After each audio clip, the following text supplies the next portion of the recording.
I'm joined now by the new chairman of the Armed Services Committee, Senator John McCain, just back this morning from the Middle East and the Persian Gulf. So just to be clear about all of that, the ally Yemen against al-Qaeda, plus an ISIS threat, a new video with Japanese hostages. Well, first of all, let's remember that the president trumpeted Yemen as the success story, Yemen and Somalia, of his foreign policy and national security policies, of course, which is just ludicrous. And the interesting thing about Yemen right now is the people who are basically taking over the capital, Sana'a, are Iranian-sponsored group called Houthis. And now we have fighting around the presidential palace. We have the country in chaos. And this is a success story of the administration. It would be amusing if it wasn't so tragic. It's another example of the failure of our policy, or lack of policy.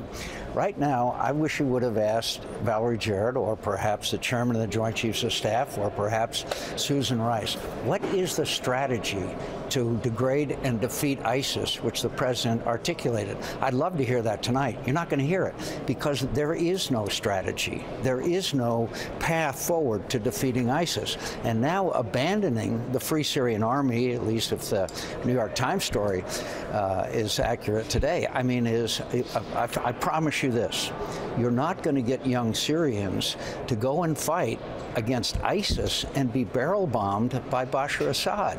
It's Bashar Assad that's killed nearly 300,000 people. It's Bashar Assad that has driven 3.5 million people into refugee status. And by the way, there's a humanitarian crisis looming because both Jordan and Lebanon are about to closing their borders to refugees, which will be a huge humanitarian crisis. And this policy or strategy has been, if there is such a thing, has been a complete failure. So the president comes tonight. He has already in the past declared victory, if you will, over some of these terror groups. You have now the rising threat of ISIS, a new video today. What would you do if you were in the White House? Well, first of all, I would recognize the threat. The president keeps talking about the end of war in his last, I believe it was his last State of the Union speech. We're ending the war, bin Laden is dead, and we've eliminated core al-Qaeda. I mean, that's all ridiculous. ISIS is on the march. ISIS has been expanding and winning while we've been using American air power. First of all, we need a strategy. Second of all, you've got to treat Syria and Iraq the same because it's the same enemy. Third of all, you're going to have more American boots on the ground in form of forward air controllers, special operations advisors and trainers, and you're going to have that. And then, of course, you're going to have an overall strategy of training and equipping Iraqis as well as the Free Syrian Army.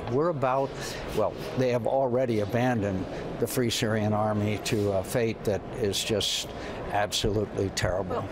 What is striking politically, just politically, is that usually when a White House loses both houses and has such a midterm defeat, they drop in the polls and the Republicans rise in the polls. In this case, he seems to have mitigated the defeat, rolled out these State of the Union proposals in an unusual fashion, and he's rising in the polls. The economy is lifting him up. Lower gas prices are helping him.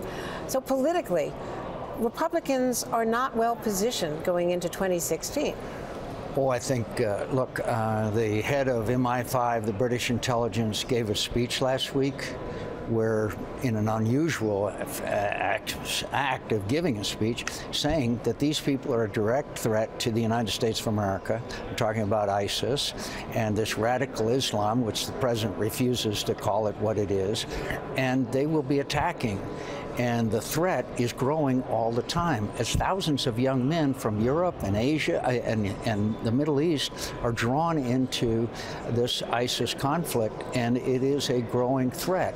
So to ignore that, as the president seems to, and by the way, finally, if any Republican running for office had said, I'm going to support raising taxes and increasing spending if you elect me, then, of course, that just wasn't the case. He says he's paying for it, raising taxes on the rich, to come up with infrastructure, middle class Then we get into help. the definition of the rich Free and all community that. colleges. Look, this has been Understood. the longest recovery in history, and we are glad. But the reason why Americans still are very ambivalent about it is because we know that the middle income and lower income Americans have not really benefited by this recovery.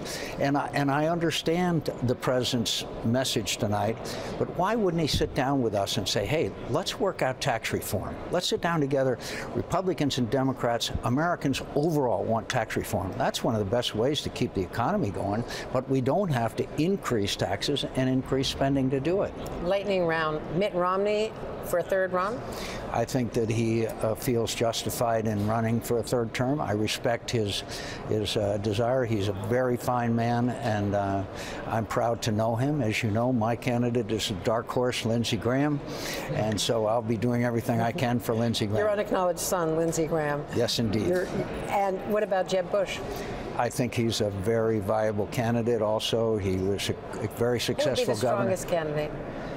Let's say it's going to be Hillary You know, Clinton. Andrea, it's too easy, too early to tell. You know, I was written off, as you might remember, a year before I won the nomination. So it's too early. I think debates matter. We're going to have 9 debates.